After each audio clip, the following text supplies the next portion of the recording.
Hello guys, welcome back to my channel BK Chilki vlogs. তো চলে এসেছি আর একটা নতুন ভিডিও নিয়ে তোমাদের সাথে শেয়ার করতে। আজকে তোমাদের সাথে শেয়ার করব অসম নারায়ণীর ব্রত। আমার মা আজকে করছে, তো কীভাবে কী নিয়ম পালন করে করছে সবটা আমি তোমাদেরকে দেখাবো। ভালো লাগলে অবশ্যই লাইক করো, শেয়ার করো অ্যান্ড সাবস্ক্রাইব করো। যারা নতুন দেখছো সাবস্ক্রাইব করতে ভুলো না আর ফলো করতে ভুলো না। তো দেখতে থাকো। তো এরকম একটা ছোট্ট সিংহাসন টাইপের, এটা আর কি এই পুজোর জন্যই কেনা। আর তোমার এখানেতে নারায়ণ আঁকা হয়েছে দুটো, একটা সিঁদুর দিয়ে একটা তেল দিয়ে, সর্ষের তেল দিয়ে। আর একটা পানকে এরকম মুড়িয়ে এরকমভাবে রাখা হয়েছে। আর সিঁদুর আর তেল, এই ব্রত করতে সেরকম কোনো সরঞ্জাম লাগে না। আর ফল যেরকম তোমরা যেরকম দিতে চাও, ফল মিষ্টি। আর অ্যাকচুয়ালি এই পুজোটার শেষে পুকুরেতে গিয়ে এই সমস্ত পান, তেল, সিঁদুর এগুলো ভাসাতে হয়। কিন্তু আমাদের এখানে যেহেতু সব জায়গায় ফ্ল্যাট বাড়ি, এখানে পুকুর নেই সেরকম, তাই জন্য মা একটা এরকম গামলার মধ্যে জল দিয়ে পুকুর বানিয়ে নিয়েছে।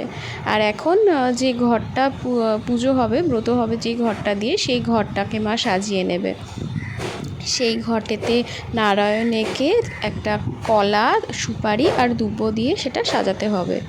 আর নারায়ণ যে এঁকেছিল পিঁড়ির ওপরে, সেইখানেতে তোমার কাটা যে সুপারি হয় পানের ওপর, এই নারায়ণের ওপর পান আর সুপারি দিয়ে এটা দুব্বো দিয়ে সাজাতে হচ্ছে।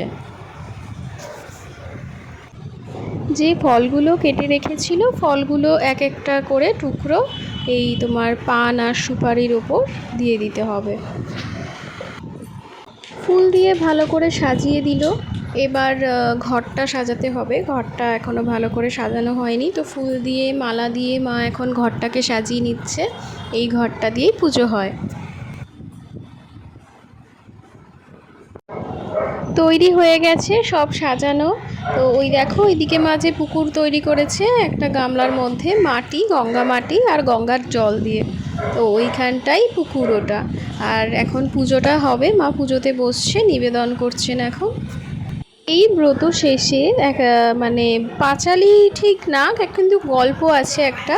তো ওই গল্পটা পড়ে তারপরে সবাইকে পান সিঁদুর দিয়ে, যারা এও স্ত্রীরা আছে তাদের হাতে পান, তাদেরকে সিঁদুর, তেল সিঁদুর পরিয়ে দিতে হয়, পান আর মিষ্টি দিতে হয়। তো বাকি যে পদ্ধতিটা সেটা আমি ভিডিও করতে পারিনি। আর যে গল্পটা, মানে যেই গল্পটা পুজোর শেষে, এই ব্রতটা শেষে করা হয়, সেই গল্পটা অনেকটাই বড়, তাই জন্য সেটা যদি কেউ শুনতে চাও সেটা আমি আলাদা করে দেব। আর এখানেতে শুধু পুজোটাই দেখাচ্ছি তোমাদের।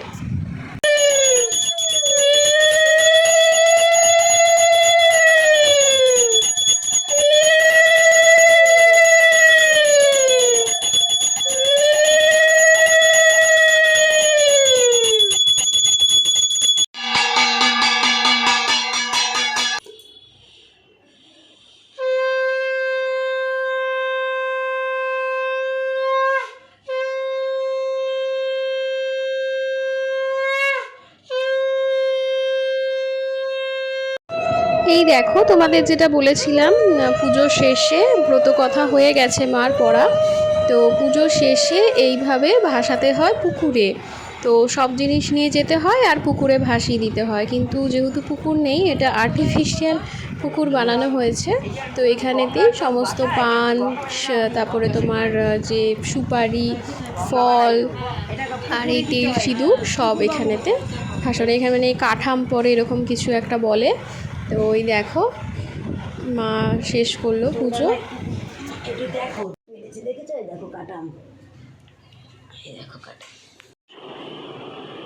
হয়ে গেছে মা, কাঠাম পড়েছে। কাটাম পড়েছে, দেখ কি সুন্দর কাটাম হয়েছে। হ্যাঁ, কি সুন্দর হয়েছে তো। এই দেখো, এখন কি বট গাছে দিবে? পুকুরে বট গাছে দিয়ে আসি। যাও, ভাসি দিয়ে আসি পুকুরে, তো পাবো না এখানে। আস্তে দেখে নামবে।